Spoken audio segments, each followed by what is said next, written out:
ako rin po ay dumaan sa nagturo sa akin. At bagamat hindi po napaka-live ng tinuro, maganda po kasi ito. Kasi po, nung araw kasi, ang tanong ko sa sarili ko, maniniwala ko, yung pong panahon daw po nila, katulad nung natapos natin yung mga first year, second year, ang akala natin nung araw, yung panahon ni David, which is around 1,000 BC ulit eh. Kala natin yung panahon na naisulat yung book of Kings at yung mga book of Kings, tsaka yung Judges. Ito mga books na 20 po pala, no?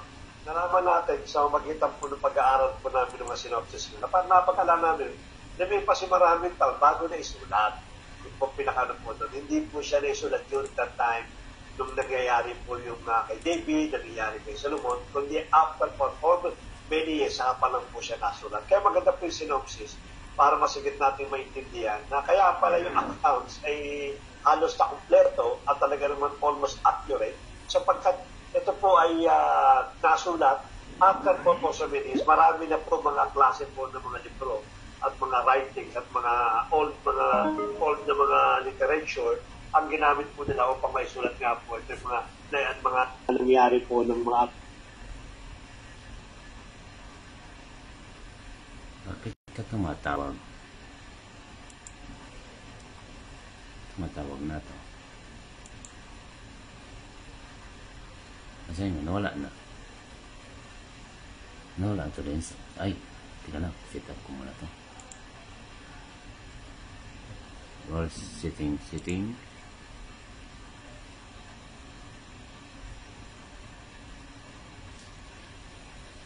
Saan ba ito?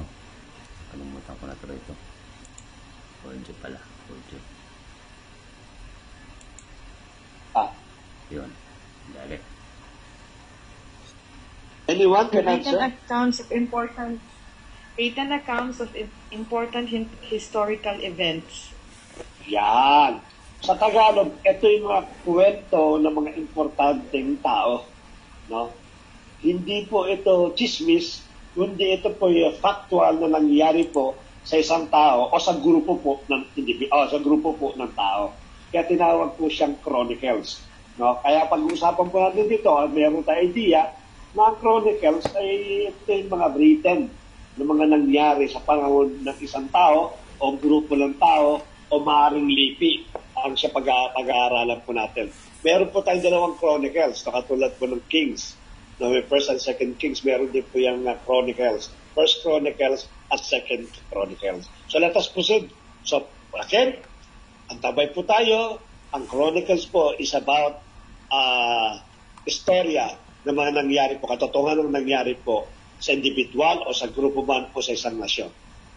Ang chronicles po is panglabintatlong libro po sa Old Testament, from the book of Genesis. Pag binilang niyo po yung First Chronicles po, panlabintatlo na po yan. We'll try, no? Wala pong ano rito, wala pong sabihin natin na maaaring mapaya po tayo. Sino po nakakaalala ng 12 libro simula sa book of Genesis hanggang dumating po sa 13 First Chronicles? Try lang po, try. The 12 books na pinag-aralan po natin na una. Of course, number 1 na po yung Genesis. Ano sumunod po? Exodus. Okay, tama. Next. Leviticus. Exodus. Leviticus. Very good. Yung istorya ng mga pang-apat. Numbers. Very good. Deuteronomy. Deuteronomy. Yan ang pinakalipat-anim. Joshua, correct. And then mga Tapos? And then mga Hukom. Judges, okay. And then Ruth. First King. Meron pa na una. And then Ruth. Ruth, tama. Very good, Ruth. But then meron. First Samuel. But then Second Samuel. And but then first mga hari. Okay, First King. First King. Then Second King. Very good. Ayan po, panlabing-dalawa po yung second Yes. case na tinapos po natin na run. Very good. At meron kayong tsokolate. Ha? Courtesy of Pastor Irene. Diabetes po yan. Kasi hindi niya po binalik yung reimbursement ng ticket namin. Kinuha po niya, kaya siya bibili ng tsokolate. Sa nakahula po sa naka-guest po ng 12 libro. Sometimes, o time to time, dapat na memorize po natin po yan para sa ating pong advantage. Maganda po yan. At time to time, magtatanong po tayo para nauulit natin na memorize po natin yung arrangement po ng mga libro nito. Always remember yung arrangement po ng book. Hindi po yan. According to the mga nag-aaral po, the oldest book, ang sabi po nila, hindi pa naman is the book of Isaiah. Yeah, because that's the first time na binanggit mo doon yung pangalan pong Lucifer. Yun ang pinakana po. But anyway, sa ibang topic na po natin pag-aaralan po yan. So very good po. Natapos po natin yung 12 libro. This is the 13th book. Ano po ba ang makikita natin sa Chronicles?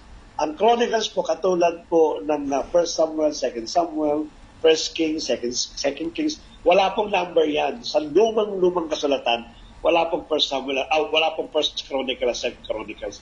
Ang tawag po sa kanila, the Chronicles. Yun lang po yan.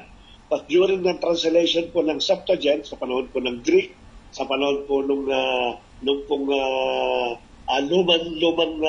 na Bible, yan po ay nainahati po ng dalawang istorya, the first and second Chronicles. Kasi po, pagkaiba kasi ng tao pinag-uusapan po dito. Kaya pinaghiwalay po dyan. The chronicler, according to some scholars, have long referred to the authors of this book is anonymous. Again, wala pong nakakaalam po kasi napakatagal na po kasi po yan. Jewish tradition speculate that Ezra could have written first and second Chronicles, which is also si Ezra, kasama din yan doon sa sumulat po na speculation na siya po sumulat ng Samuel at ng book of first and second Kings. Bakit po lagi si Ezra? Si Ezra kasi is a prophet. So, siya kasi yung time na, pag dumating tayo sa book of Ezra, maintindihan po natin po yun. Siya kayo yung parang protestant ng araw. Siya yung nagrebelde at gusto niyang ibalik yung dating pamumuhay ng Israel doon sa panahon ni David. Yun ang gusto niya balik. Kaya si Ezra po is a revolutionary prophet na muli pong gusto ibalik nga po yung pong bansang Israel sa tamang daan po para sa Diyos. So, yung like Samuel and Kings originally formed one word, but nothing within the next provides a definitive clue as to the compiler of the material. Let us remember, sabi ko nga po sa inyo, yung pong first and second Samuel, first and second Kings, including the Chronicles, kinumpile lang po yan. May mga writings na po yan, mga Talmud, mga lumang sulat na pinag-isa-isa po yan until na mabuo po yung Samuel, yung Kings, at ito pong Book of Chronicles. So ang tawag po sa kanila ay mga chronicler. Sila po nangungulekta ng mga data, iniipon po nila until na makabuo po sila ng libro po ng Chronicles. Several indications throughout the book reveal the author's reliance on a variety of source material. Ito yung sinasabi po natin. No? Sa annals, yung books and records were cited as dependable historical documentation. Whoever the author was, he was a meticulous historian who carefully utilized official and unofficial documents. Napakahusay po nito. No, kasi na-compile po niya, napagsama-sama po niya, at nakabuo nga po siya ng isa pong libro. Pag sinabi tayo meticulous, ito po yung masusi na nag-aapat, nag-compile ng lahat ng libro patungkol po sa Chronicles. Ang pinaka-main theme po nito, the Book of First Chronicles is a book of narrative story and genealogies. The author appears to be the prophet Ezra. Kasi si Ezra talaga, sabi sa inyo, who wrote in circa 430 BC. It covers the event from 1000 to 900 BC. Key personalities are King David and Solomon. And actually, kasama po dyan yung mga priests. So, nangangahulugan po, ito pong First and Second Chronicles, it pertains about the persons at ang pangyayari po nitong event po nito most probably 500 BC, 500 years bago po naisulat ni Ezra o na i-compile itong Chronicles. So yan po ang pangyayari po, ang mababasa po natin, ang istorya po between 1000 and 960 BC. And during that day, yung 1000 to 900 BC, it is the era of King David and King Solomon. And po, kasama po dyan yung mga priests. This book parallels of 2 Samuel and therefore describes similar event. It was written after the exile. Its purpose was to encourage the remnant that had come out of the Babylonian captivity. It begins with the ancestry of the nation past, but it is not chronological. So nangangahulugan po yan, pag nagbasa kayo ng Book of First Chronicle, almost na mababasa kayo kung yung nabasa niyo po sa 2 Samuel at sa 1 King. Ito pong First Chronicles po, it is a combination of event of the 2 Samuel and the 1 Kings. Kaya po makikita po ninyo, marami nagtatanong sa inyo, bakit yung libro pa ulit-ulit? Nabasa ko lang sa kanya, nabasa ko pa ulit dito, pareho lang naman ang account. Sapagkat ito po, ang purpose po kasi nito is that isolate yung mga libro at the same time ibigyan ng mahalagang ay highlight sa bawat libro na yon yung pong issue na dinidiscuss po natin. Kaya meron din po itong issue sa First Chronicles na hindi natin mababasa doon sa 2 Samuel at sa ating sa First Kings po. Bagamat may mga parte po dyan na halos ulit-ulit po ng sinasabi sapagkat isa po kasi author po dyan. Let us proceed. The basic message of Chronicles about God himself, who is just judge but never abandons his chosen people. Pinaka-main din po yan, no? Bagamat ulit-ulit ang kasalanan po ng Israel, but ipinakita po dito na ang Diyos mismo ay isang judge na hindi niya kino-compromise, hindi pinaka-compromise yung kanyang pagiging holiness, at the same time yung pagiging merciful po niya, pinagsasama po yun. Napakahirap po ng karakter na ganito mga kapatid. No, marami na kasabi na pagkakuha daw po natin yung pagiging just at the same time pagiging merciful ay mabuti at napakaganda ng karakter po natin. Kasi pagka po madalas na, alam niyo ba yung magagalitin dahil magawa ka ng kasalanan, madalas po yan, hindi po yan nagmimelo. No, lagi po yan matapang. Pero dito pa pinakita ni Diyos mismo daw ang karakter po niya. He's a judge that never tolerates sins, but is also a merciful God that never forget yung promise po niya sa kanya pong hinirang na bansa. 430 BC binanggit po natin kanina yan sa ating pong slide. Ang number po ng chapters po ng First Chronicles 29 chapters. Bagamat mahaba po yung 29 chapters, pero maiksi lang po yan. Bakit po? Kasi yung pong 29 chapters, ang overview po niya. The book consists of 29 chapters and includes 3 main sections. 3 po section po niyan. The first section records the genealogy of the Jewish people from Adam to those living in Jerusalem near time of the books of writing, which is First Chronicle chapter 1 up to chapter 9. Dito yung mababasa, if you try to open your Bible right now, sa chapter 1 up to chapter 9, ang sinasabi po niya si Adan, ipinanganak sa ganyan, ipinanganak sa ganyan, father, abhor, father, this one, ang dami po niyan. Yan yung mga time na madalas sa pakinggan po natin sa mga nagbabasa ng Bible. Pas paulit-ulit na lang ito, boring naman ito. Kasi chapter up to chapter 9, ang dami po niyan. Ipinanganak sa ganyan, itong tatay niya, ipinanganak sa ganyan, ito naman naging anak niyan. Kasama po dyan yung 12 tribes of Israel. Imagine po nyo, 12, at inugat po dyan yung genealogy. So kung basahin po natin po yan, dito po normally, nagkakaroon po ng skipping.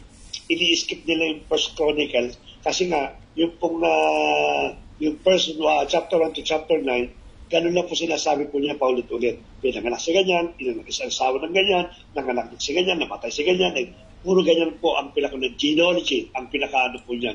It starts with the family history of God's people from the first man, from Adam to the time just before the reign of King David, which is sa Chronicle chapter 1 to chapter 2. Chapter 3 then lists Jewish genealogy from David to Babylonian captivity. So in chapter 2 po, it is belong to David. Pinakita po yung lineage, yung pinaka-genealogy ni King David po, pinag-usapan po sa chapter 2. Then chapter 4 to chapter 9, ito na po yung 12 tribes of Israel. Dito po marami po yan, kaya mahaba po chapter nito. Kasi 12 yan eh. Kada isa, binabanggit po yung genealogy. At sasabihin ko mamaya kung bakit inilagay ito ng author doon sa Chronicles. At ang importante nito sa bawat isa po sa atin na Bible-based believer. No? Para makita po natin. Minsan, nagiging katatawaran po natin yung pagbabasa niya. Ini-skip natin. No? From chapter 1 to chapter 9, even exceeding to chapter 12.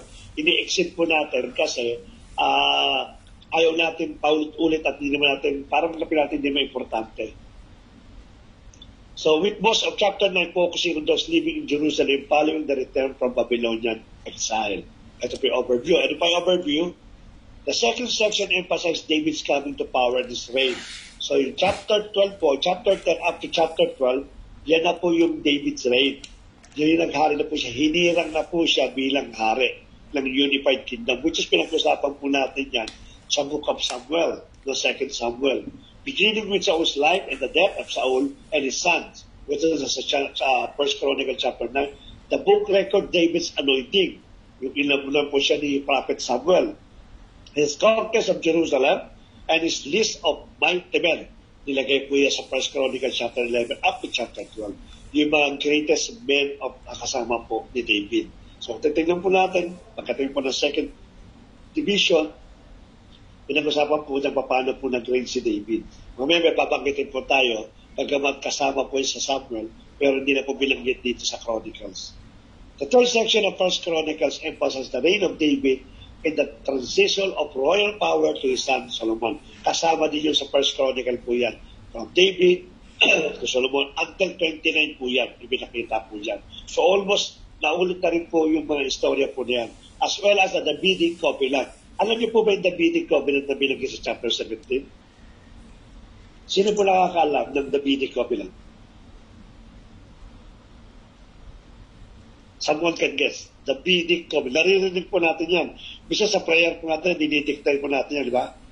Let the Davidic covenant be happen in this church. Or let that Davidic covenant experienced by this person. Ano po yung Davidic covenant?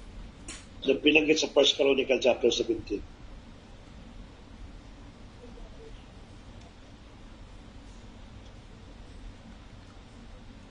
Wala, nakala. Okay. Yung Davidic covenant, na minsan o madalas napapakinggan pala sa mga prayer, napapakinggan sa mga message, napapakinggan, sige po, Ate May? Ate Rona? Wala po. Wala po. Sige. Mapapakinggan pala sa mga preaching. Ang Davidic covenant po, bilanggit kasi ng Diyos po dyan, your kingdom shall reign forever. Yun ang pinangako ng Diyos kay David. Ang kaharian mo ay maghahari hanggang katapusan forever. Ang pinakano po dyan. At alam naman po natin kung bakit sinabi ng Diyos po yun kay David. No? Meron kasing lalabas na isang messianic na hari na yung kanyang kingdom will last forever. Na talagang forever talaga hindi mawawala yung pinakano. Kaya yung pinakano po yun ang pinangako po niya kay David. Nangangulugan from your seed, their kingdom will last forever. Yan ang pinakano po niya. Because ang magagaling po kay David yung ating pong Messiah, which is the Lord Jesus Christ. Various military battles are then mentioned. Hindi po binanggit lahat po yan, marami po siyang battle, but may mga battle po kasi na nakapagbigay ng glory, binanggit po yan dito sa 1 Chronicle chapter 22, verse 29. Followed by the many preparation David took for the Lord's temple in Jerusalem. Siya yung actually, siya yung nagplan talaga kung paano itatayo yung templo ng ating Panginoon. It so happened that God not allow it to build His temple, God's temple. No? Sapagkat ang sabi daw po niya yung kamay daw ni David ay nabahira ng dugo. Because si David po ay isa pong sundalo at hindi po maganda na buuin ang tahanan ng Diyos na may pahit dugo po yung kamay. Kaya yung pagpaplano po, ang gandun lang po si David po yan at nagpatuloy po yan si Haring Solomon. The book ends with the transition of royal power from David to his son Solomon. Mabasa po natin yan at the last chapter po ng First Chronicle. Kung paano po isinalin ni David yung kanya pong trono kay King Solomon. If you can still remember, nung nagkaroon kasi ng kudeta yan, yung pinakapanganay na anak ni David, hindi pa namamatay si David sapagkat bedridden na po si David Hindi na siya makatayo, hindi siya makakilos. Nag-proclaim yung kanyang panganay na anak na siya susunod na hari. In fact, nag-offering po siya sapagkat yung po ay part ng ceremonial sa panibago, sa bagong hari na papalit po doon. So, nag-conduct doon siya ng seremonya, tinawag niya yung mga priest, tinawag niya yung mga great men of Israel, yung mga sundalo, sinama po niyan. At nabalitaan po yan ni Bathsheba, kasama na po si Prophet, at si Prophet Nathan po yun during that time. At sinabi nila kay David kung anong ginagawa ng kanya pong anak. Yan po yan, nakikita din po natin sa Chronicles. So, let us proceed. Chapter 1 to chapter 9. And this is the genealogy of kings and priests. Sinabi po dyan. Ulitin po natin. Paulit-ulit po yan na sinabi po. First Chronicle begin with the 9 chapters of genealogies. Long list of names. Puro pangalan. Chapter 1 to chapter 9. And you'll read this and think that this is a kind of boring and that may be true for you. Tama nga naman, kahit ako nagbasa ko noon ito, boring eh. Talaga lang puro pangalan. Sa dami ng pangalan, hindi mo matatandaan talaga. At yung iba naman talaga na binanggit na pangalan, hindi naman famous. No, hindi naman talaga siya nagkaroon ng istorya o nagkaroon man lang somehow ng magsing na kwento o para reference verse para sa tao. Kumbaga sa noon, nabanggit lang po siya during sa time po nung binabanggit nga po yung lipi ng mga taong ito. But actually, they are very, very important. Bakit po siya important sinabi siya? The author is summarizing here the whole story of the Old Testament by naming all the key characters in the stories. And as he does so, he shaped the genealogies to emphasize 2 key lineage. Kaya pala nilagyan siya ng list of genealogy o ng lineage para makita po natin yung 2 linya na napakahalaga dito sa Book of Chronicles. Kaya inisa-isa po yan para makita po natin kung ano po yung linya ng isa at yung linya ng kabila. 2 lineage kasi ang pinag-uusapan natin dito. Kaya po yan, sineparate po yan at inisa-isa para malaman po natin, matrace natin kung saan ba nanggaling itong 2 lineage na ito at sino ba talaga ang kanya ng mga ninuno. Yung pa lang pinaka-purpose ng mga lineage ng mga lipi ng mga tao nito. Ano po yun? First in line is the promised Messianic kings. No? Kasi merong Messianic king na darating . Kaya para makita natin na tama yung pinanggalingan ng Messianic king, kinakaugatin mo ito paakras. No? Hanggang dumating ka sa pinakaninunuan po ng Messianic king. Lots of spaces that they need to trace in the line of Judah that led all the way to King David. Sapagkat si Jesus Christ po nanggaling po yan sa kingdom po ng Northern at ang kingdom po ng Southern sa Judah. Kaya ang tawag sa ating Panginoon sa Kristo is what? Mayroong tawag sa kanya. Anong title niya? Na may nakaabigad na Judah. Ano po title ng ating Panginoon? Yeah, this is the Lion of Judah. Kasi nanggaling po siya sa lipi ni David at nanggaling po siya sa lahi po ng mga Judah. Po yun. Kaya kung babasahin niyo, Peros, Herod, etc., ang darating po yan kay David na siya naman po pinanggalingan po ng lahi. Let me ask these questions. Sino po mga magulang ni Jesus sa lupa? Si Mary. Si Mary asi? Si Mary lang kasi hindi naman siya anak ni Joseph. Pero yung pong tumayong tatay. Si Joseph. Si Joseph, okay. Between Mary and Joseph, sino sa kanila dalawa nang galing sa lahi ni David, sa lipi ni David? Si Mary. No, si Joseph. Si Joseph po ang lahi po ni David. Nanggaling po siya sa lipi po ni David. Si Mary po, hindi po siya nanggaling kay David. Si Mary. Si Mary pala. Si Joseph po ang lahi po sa lipi ni David. Kaya si David, naging legal yung pong prophetic na ang manggagaling daw ang Messianic sa lipi daw po ng Judah at sa lipi nga ni David. At kung titignan yung kaya malagay yung genealogy sa Matthew, mababasa niyo po dyan, yung pong kay David, bantang muli po lumabas po niya si Joseph. Yun po yung kanyang panglayo. Okay? So, to whom the Messianic promise was given, then from David, the author traces the line up to his own day. Yung po purpose po ito ng chapter 1 up to chapter 9. Tuloy po natin. The other family that receives lots of attention here is that the priesthood. Meron din pong priesthood po yan. Actually, yung pong pagiging priesthood po, tinatag ng ating Panginoon niya sa lipi po ni Aaron, yung kapatid po ni Moses. no? Talaga namang miracle. Pero somehow, along the line, meron po silang lipi nung nanggaling kay Aaron na malaking magkakasala po sa ating Panginoon. From then, kinat off na po yung pagiging priesthood po sa lipi po ni Aaron. Mabasa din po natin yan. The descendants of Aaron who of course served in the temple. Sa kanya po pinangako po yan. Andyan din po yung kanya pong genealogy kay Aaron. Until the last na lipi po na naging priest po. And after that, napalitan po siya. Right from the start, you can see the two main themes.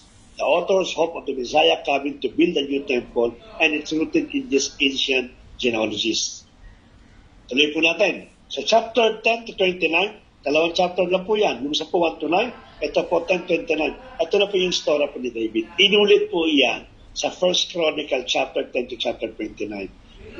But magamat inulit po yan, meron po ditong isang eksena o dalawang eksena na hindi na po bilanggit po sa 1 Chronicle.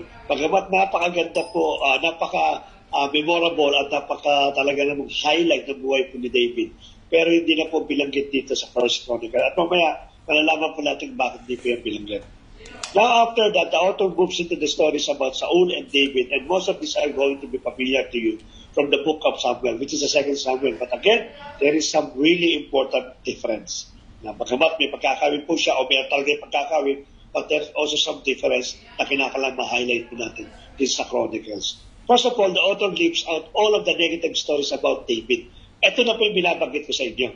No? Where he portrays weak or immoral, Saul chasing David around the desert and persecuting him, the story of David's adultery with Bathsheba, and then murdering his husband, all of this is gone. And what's left are the stories that portray David as a good guy. Lahat po ng ginawang kapalpakan po ni David, hindi na po sinama sa Book of Chronicles. Now, maybe someone will think na napaka-bias naman, no?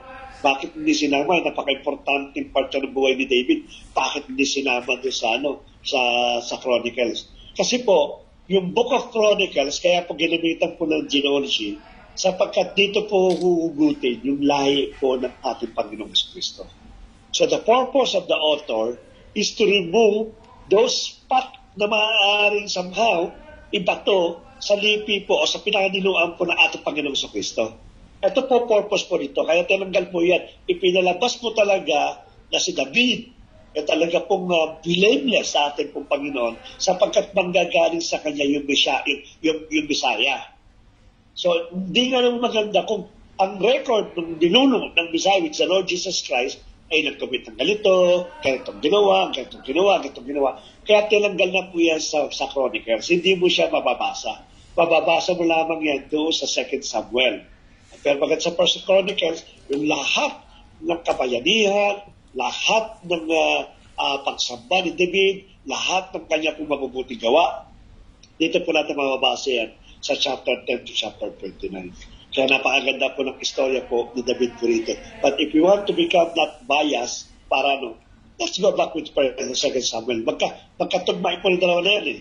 Diba? Pero kung gusto natin na i-depensa yung lahi po ng ating Panginoon sa Kristo, then let us focus about the 1 Chronicles. Not only that, there's also yung additional material that you won't find in the book of Samuel that shows David in a very positive light. So there's a large block of chapter where David makes preparation of the temple. He arranged resources and builders and Levites and choirs. Ipinakita din po yan, sabi sa inyo, yung preparation po ni David, yung kanyang kagustuhan na magtayo ng templo sa ating pong Panginoon, narito rin po yan. But definitely, sabi ko sa inyo kanina, hindi po siya inalaw ng Diyos na siya mismo ang mag-build ng templo na kanya pong tahanang permanent residence po ng Diyos. The book also portrayed David as a Moses-like figure. Kaparang si Moses yan, di ba? Pinakita niya parang pinaka-savior po siya ng bansang Israel o nung unified kingdom, parang si Moses yun. God gives David plans for building the temple, just as he gave plans to Moses for building the tabernacle. So hindi po totoong si Haring Solomon ang nagplano. No, meron na po plano ang Diyos, napaka-meticuloso po niya, napaka-detailing ng plano po ng Diyos. Ibinigay po yan kay David. It so happen lang hindi na siya inallowed na tayo, si Solomon na nagpatuloy. But definitely, the planning, the preparation, and etc., even yung pagbabalik po ng Ark of Covenant, kasi nawala po yan eh. yung Ark of Covenant. Yung pong, ang tawag doon? Ark of Covenant nga, yung pong binibitbit nila. Nawala po yan yung Hindi yung pong binibitbit na nakalagay po doon yung stone, nakalagay po doon. May Ark of Covenant nga po yun. Binalik po yan, si David din po nagbalik po niya para ilagay doon sa templo po ng ating pong Panginoon. So it means all preparation was done by King David. So why all these new materials about David? The author's not trying to hide David's flaws. Kaya sinabi kayo na, hindi po para itago o para maging bias doon po sa pagtago ng flaws po ni David. He knows that anybody can read about them in the book of Samuel. Rather, at the purpose, rather is trying to portray David as the ideal king in order to make him an image or a type of the future Messiah from the line of David. It's very similar to how Jeremiah or Ezekiel spoke of the coming Messiah as a new David. This is most clear in how the author tells the story of God's covenant promise to David in 1 Chronicle chapter 17. Mababasa nyo naman, sometimes madidinig ninyo, ang ating Panginoon sa Kristo raw is the new David sa New Testament. Pag bilanggit naman, para ang tawag po dyan, mama, natawag sila, magkano sila? Hindi po masyado, parang hindi mo topography, prototype. Prototype, sabihin, si David daw is a prototype ng ating Panginoon sa Old Testament. Kaya dito, pinatry ngayon ng First Chronicles, si David, na parang foreshadow po ng incoming the Messiah. Yun lang po purpose po ng First Chronicles. Not to hide the flaws, but rather to justify, to give a justification doon sa darating pong Messiah na manggagaling sa kanya po.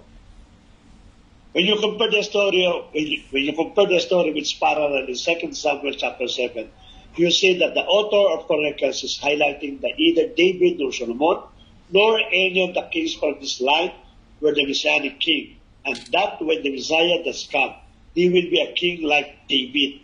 These stories about David from the past are what sustain this hope for the future. Yung po pinagay po yan. Lastly po, moral lesson tayo. Why do we need the books of 1st and 2nd Chronicles when we already have the story of 2nd Samuel and 1st and 2nd Kings? Just as the Gospel of Matthew, Mark, Luke, and John each offer a different perspective on the life of Jesus. So the book of Chronicles presents Israel's history with the purpose of different than the other historical books. The books of 2nd Samuel and 1st, 2nd Kings reveal the monarchies of Israel and Judah. Pinag-usapan po natin yan. If you go back again, just to refresh the memory, yung pong Samuel tsaka 1st and 2nd Kings, about monarchy yan eh. About yung pag-aari ni David, paano niya unified yung kingdom, kung paano niya tineka yung kingdom. Mostly ganun po yan. Sa Chronicles naman, most probably the prophetic or the prophecy about the incoming Messiah, yung pinakana po niya. In particular, the sins of the nation that resulted in the exile. But the book of Chronicles written after the time of the exile focus on those elements of history that God wanted the returning Jews to meditate upon, obedient that result in God's blessings, the priority of the temple and priesthood and unconditional promises to the house of David. That's the point. David prayers in 1 Chronicles chapter 29, verses 10 to 19. If you have some time, I challenge everyone, napakaganda po ng panalangin nito ni David. Sa 1 Chronicle, again, I will repeat, 1 Chronicle chapter 29, verse 10 to 19. Napakaganda po kung paano niya in-extol ang ating Panginoon, kung paano niya binaba yung sarili niya, kung paano siya nagtiwala sa Diyos. Ang ganda po ng prayer na ito. Mamaya pakikita ko isang verse na napakaganda ng prayer. Summarize the themes that chronicler wishes to communicate.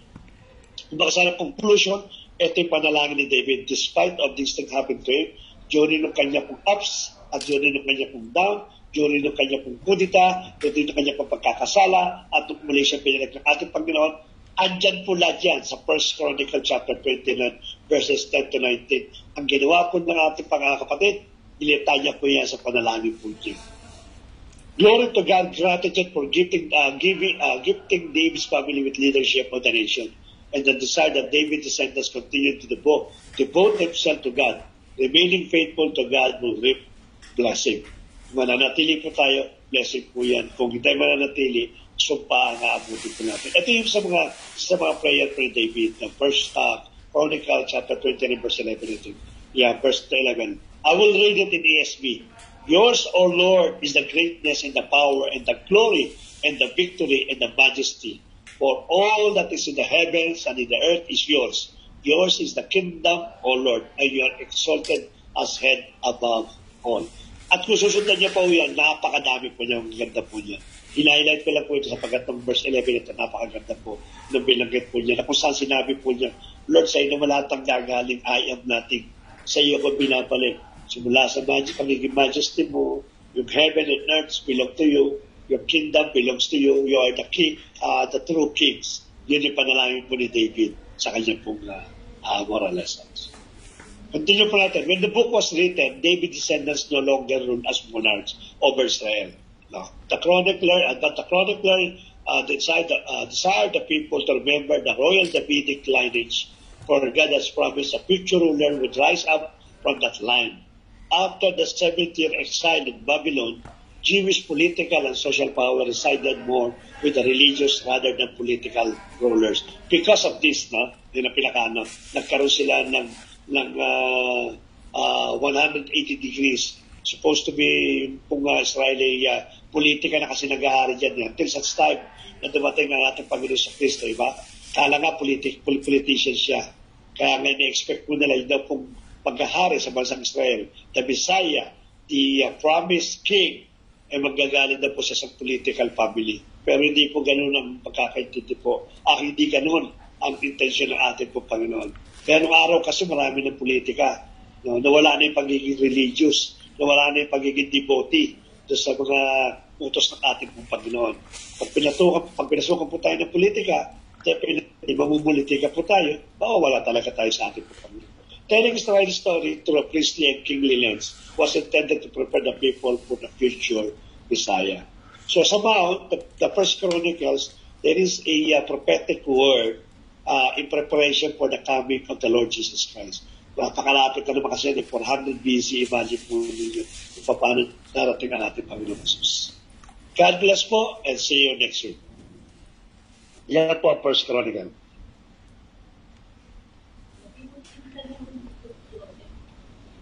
Magpinsan.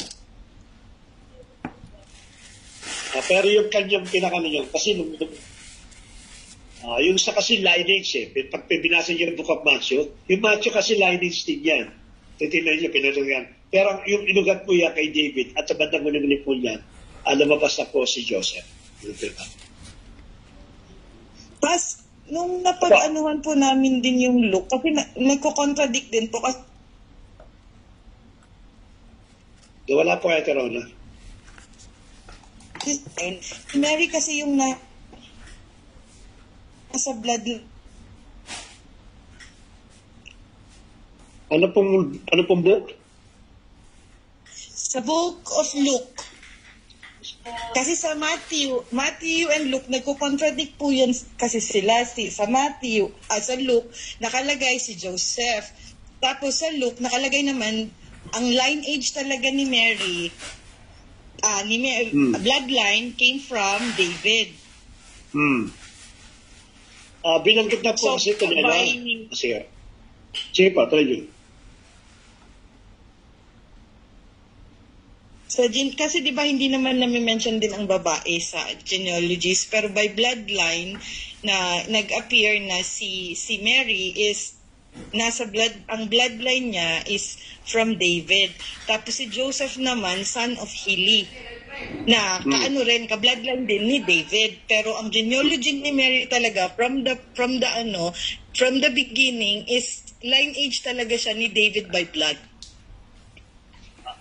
Binanggit na po ito kasi ni Ate Irene. Si Mary kasi at si David, si Joseph, magpinsan po yan. Meron silang relative sila. Yung pinakana po niya. No? Kaya tama po yun kasi pag binanggit natin kasi na yung lineage kasi, wala kang makikita babae.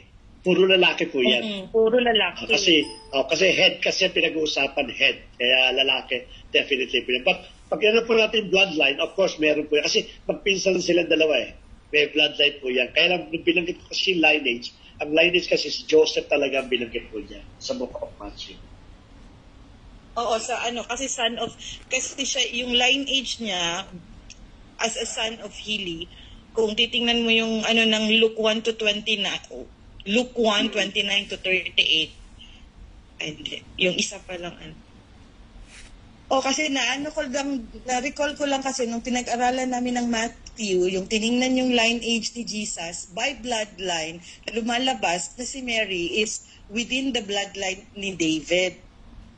Tapos, si Joseph, although bloodline din siya, pero di ba as a carrier, kasi kung titingnan mo, wala talagang dugo ni Joseph, si Jesus. Kasi he is born as, by the Holy Spirit. Spirit. So it happens na double affirm na lang dahil si Joseph then is within the bloodline of David, but the carrier of the bloodline is Mary. Agree po ako doon. At salamat po sa kaliwanagan po ng pinakano. Kaya po, binanggit ko po kanina is lineage, pinakano. Salamat po, Ate Rona, sa enlightenment po ng ating pag-uusap. Talaga namang talaga seryoso sa pakikindigan lahat. Sino pa po ang magdadagdag, mag-share, o mag-questions, or may mga inputs po?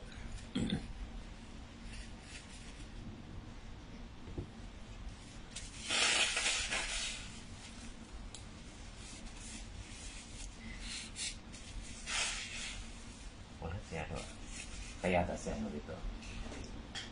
Si Tato. Ano yan? Ba't wala na? Question po ba kayo? May question ka din? Okay. So, maaga tayo ngayon. Hindi, meron ako question pass. Papa, sige pa. Ang question ko between the lineage kasi dito na nagkaroon ng distinction of kingdoms. Sa lineage sa pinag-umpisahan talaga ng roots kasi 'di ba we came from the lineage of Isaac. So gusto kong itanong ngayon kung ano yung lineage naman ng mga M.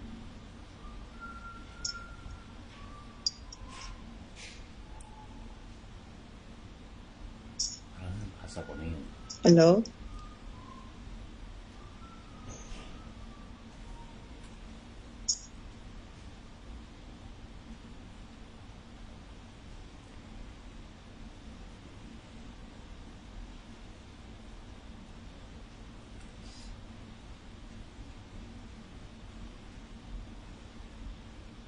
Nakamute pala ako. Sige po, ang tanong po ni Ate Rona, tayo rin ang galing kay, actually hindi kayo dali ha?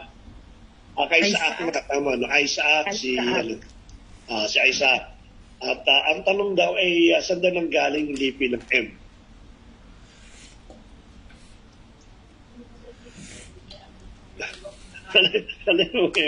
Ano yung mga spy ba? Sino po no? Okay, ganito po yun, no? Marami nagsasabi na galing kay Ismael. Sapagkat nung nagkaroon po ng paghihiwalay at napunta po sa Arabs na place si Ismael, ang sabi, siya daw po ang nagtatag ng Islam. Sa kanya daw nang galing yung mga... Bagamat somehow, because of the mention na Arabs po, pero for me, pagka wala kasing solid na prueba, hindi magaling masabi sa kanya na nanggaling sa kanya yung religion Islam. Kasi una-una, let us remember, if you try to read the history of the story po ni Muhammad, makikita po nyo sa kanya po talaga nagsimula. Siya mismo nagtatag ng reliyon po ng Islam at hindi po si Ismael. At katulad ng binabanggit ng iba, na ang Catholicism daw, si Peter naman daw nagtatag, sapagkat si Peter daw ay napunta po ng Rome at doon daw po siya nangaral at nagtayo ng Kristyanismo, kaya siya ginagawa pong unang papa po o unang hindi napunta ng ano. Pero ganun ng klase na hanggat walang solid na po, hindi natin pwede sabihin na si Ismael. No, may tendency, no, may possibility na siya po nagsimula. But if you try to read ang istorya po ni Muhammad, siya po talaga ang nagsimula po ng religious na Islam. Pero alam mo, Pas, yung mga pag tinanong mo sila sa genealogy nila, hindi nila nire-recognize si Isaac. Si Ishmael ang nire-recognize nila as son of Abraham na legit. Yeah. And to be honest, hindi naman taga si Ismael na sinasabi nilang father ng kanilang Islam. Si Abraham ang sinasabi nila. Si Abraham in the lineage of Ishmael. Ang inaano nila always, hindi nila mini-mention si Isaac. Si Isaac sa kanila is, hindi siya nag-exist dahil ang legitimate son sa kanila, which is the son of the slave, yung slave na Egyptian na harem ni Abraham, hindi si Sarah na barren woman na nanay ni Isaac. Kasi magkakaroon sila ng problema pag in-acknowledge nila yung katauhan ni Isaac. Iba talaga yung ano nila, Pas, iba talaga yung mind ng religious teaching nila. Kasi yung lineage nila ina-attach nila sa lipi talaga at saka sa genealogy ni Ishmael. Tama po yun. Salamat po sa isa pong kanamalagan muli. So kaya naman po hindi naging gano'n nangyari kasi nga yung naging kapatid ni Isaac sa labas na si Ismael ay nanggaling doon sa katulong o yaya ni Sarah.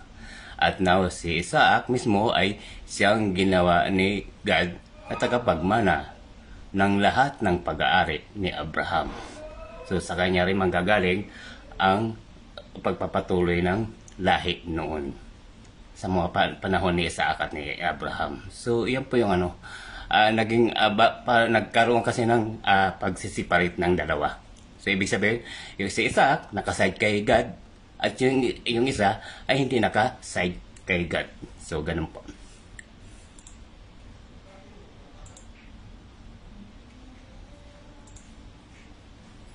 Dagdagan ko lang po kasi para sinabilanggit po ni Kuya Ma at sa patungkol po sa question po ni Ate Rona.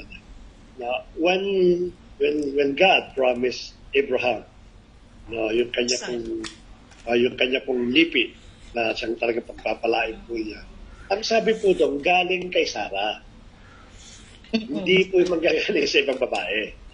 So legitimate legitimate sa original. At saka yung undefiable na work of God, kasi 'di ba ilang taon na si Sarah. So po, yung lahat ng ginagawa ng Panginoon, yun lang yung proof na lahat ng impossible could be possible if God is the one who's gonna move. Kasi kahit yung impossible, pwede niyang gawing possible. Tama po yun. Like sige. Yun lang po, Pas. Katulad na binanggit ko po, hindi pwedeng baguhin ng Diyos yung kanya nabanggit na yung kang lipi na siya pong magpapayaman, na siya pong magiging paya ng Diyos na magagaling sa anak ni Abraham. Kay Sarah po yun. Yun ang pinakano po doon. Kaya, bagamat tingnan po natin ng Diyos na napakapatas po siya. Bagamat yung isa illegitimate, we call it illegitimate son, pero look at how God blessed this guy, blessed this child. Pinagpala niya po si Ismael sapagkat yan po ay kaakibat ng pagpapala niya kay Abraham. So somehow yung portion, hindi man yan ay full portion ng pagkapala kay Abraham. Somehow yung katiting na portion, ibinigay po yan kay Ismael sa magitan po. Binigay ng Diyos sa magitan po ni Abraham. But definitely it will come to Isaac, yung legitimate niya pangalan. Kaya that is the reason why the Islam never mentioned, or they never even mentioned the name of Isaac. Kasi pagka binanggit po yan, sasabit sila kumbaga si Isaac kasi, definitely, hindi naman siya nagtatag ng Islam. No? Iba yung nagtatag ng Islam, kaya iniiwasan po nila yan. And throughout the genealogy po ni Isaac, makikita po na dito po nanggaling talaga yung hipi ng bansang Israel. Amen.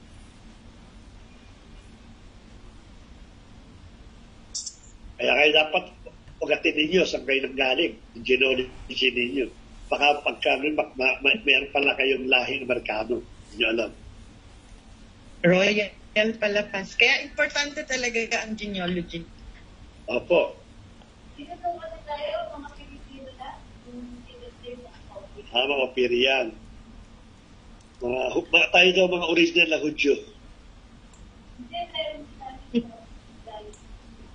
Lain the lost tribe of Pinsan tayo ng mga Israel. Kita?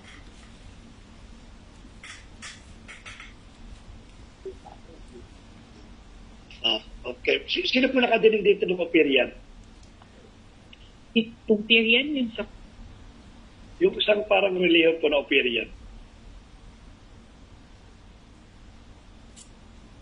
Wala pa nakakalo ng Operian sa inyo? Yan ang kumakalat sa Pilipinas ngayon. Tayo daw the lost tribes of Israel. The Filipino is the lost tribe of... Kumbaga kasama tayo sa tribes ng Israel. Kaya tayo daw ay parang mga original na mga Hudyo. Anyway, ibang usapan ko. Sino pa may question?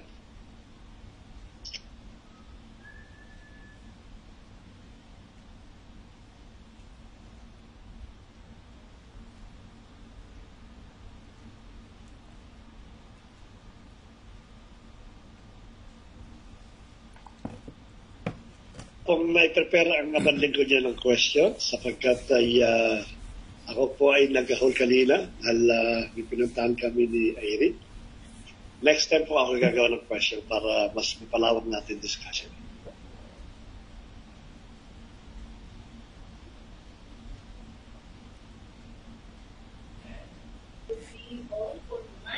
Yeah. Okay, may mga question pa po or let's call it a day? Para po makapagpahinga. Okay, so Chronicle ay mga kwento, mga makatotohanang kwento patungkol sa buhay ni King David upang matukoy natin ang lineage ng ating Panginoong Jesucristo. So, ang sabi po kasi dito, yung lineage nga ni Joseph at saka ni Mary, dahil nga distant cousin naman sila. Pagka sinabing kay Joseph, yung kingship or yung throne, ang siyang pinag-uusapan doon. Pero pag kay Mary, yung bloodline po, yun ang pinag-uusapan naman doon. So, both has a impactful na role sa buhay ng ating Panginoong Jesucristo. Pero syempre, totoo naman yun. Since siya ay conceived by the Holy Spirit, kaya tayo naman, naniniwala tayo, ang susundin nating lineage yung kay Mary. But definitely, syempre, may purpose ang Lord. Bakit parehong from the lineage of David ang kinuha niya? Para walang conflict. Galing ng Lord, no? Kasi, ang ano dun double, di ba Kuya Manny? Double, triple. Cannot be contest by blood and by heritage, by blood at saka by kingship. Kaya, kumbaga, perfect siya kasi siya nga ay, the Lion of Judah at saka King of Kings. Di ba? Saan pa tayo? Okay, so palagay ko po. Wala na po. 3, 2, 1. Okay, paki-close po ng ating Bible study. Bago mag-close, ito pinag-usapan naman natin yung sa ating Panginoong Jesus. Assignment na lang. Assignment, wala kasi ang question niya. Naniniwala tayo na ang lahat daw ng tao ay may kasalanan. Ang sabi ito sa Romans chapter 3, verse 23. All have sinned and come fall to the short glory to the glory of God. Ngayon, kung ang ating Panginoon sa Kristo, that was conceived by the Holy Spirit, but it come from the human being kay Mary, do you think the Lord Jesus Christ also have an inherited sin o yung original sin? Meron ba siyang original sin? That will be the questions. And that will, let us answer this one sa next po natin na Bible. Sasagutin ko na sana eh. Sige, sagutin mo kayo man. Sige, sagutin mo. So, wala pong kasalanan po si Jesus Christ kasi siya ay nagmula sa Holy Spirit ni God. So, ibig sabihin, bagamat isinilang si Jesus Christ bilang tao, ay nananatiling virgin po si Maria Magdalene. So, yun po. So, ibig sabihin, hindi po siya na isinilang sa kasalanan. Hindi kagaya po natin na isinilang na tayo na may kasalanan na nagmula pa kay Adan at kay Eva. So, ganun po.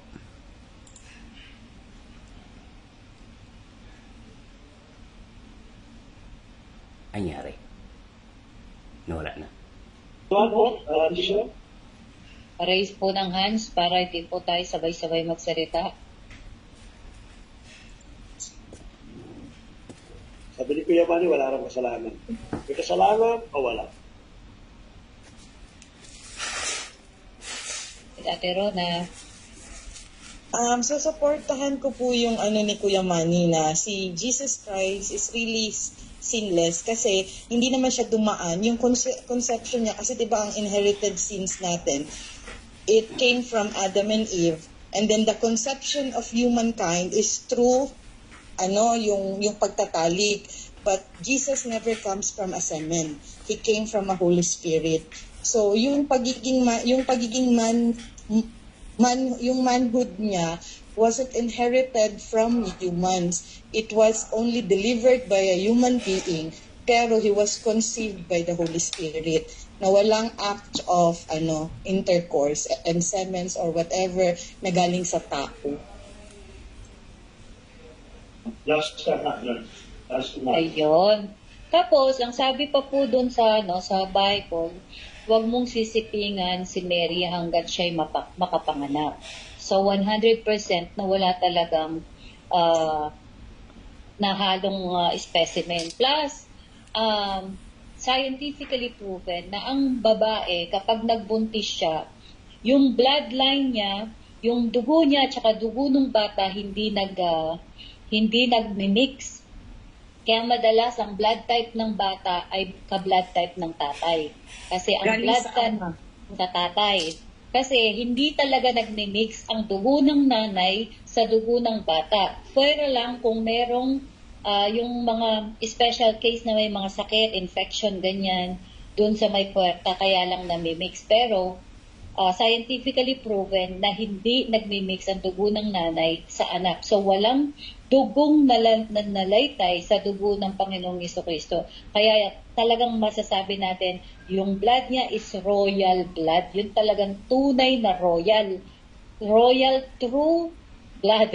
Kaya po, wala pong tendency talaga yung sinful nature sa ating Panginoon. But since, dahil nasa flesh siya, it could be possible. Kaya nga, di ba, kaya niya nagawa yung mga bagay na nagawa niya because nandoon yung sa kanya, descent sa kanya ng Holy Spirit at saka yung obedience niya talaga sa God the Father na kanyang tinuturing na talagang Ama.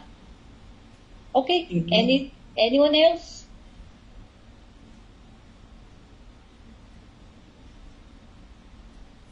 Okay po. Naintindihan po ba natin? Amen. Amen. Yes.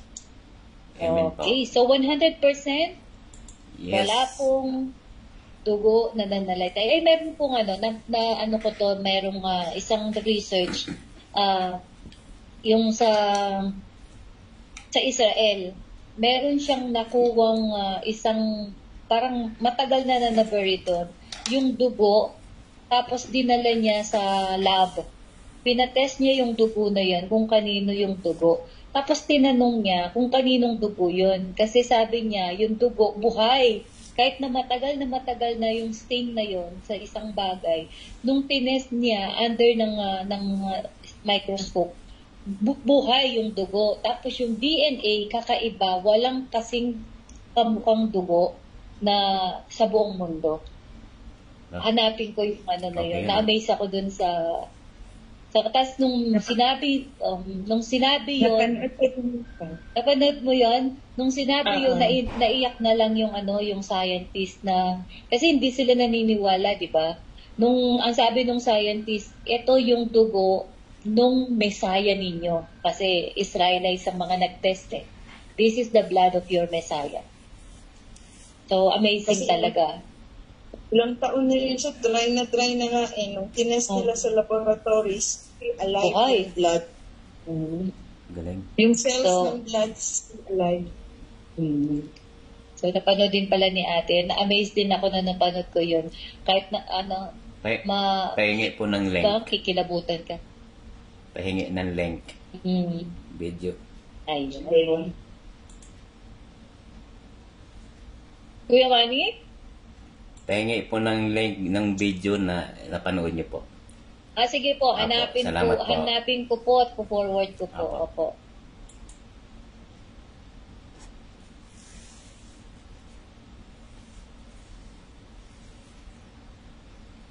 Okay, may mga tanong pa po ba?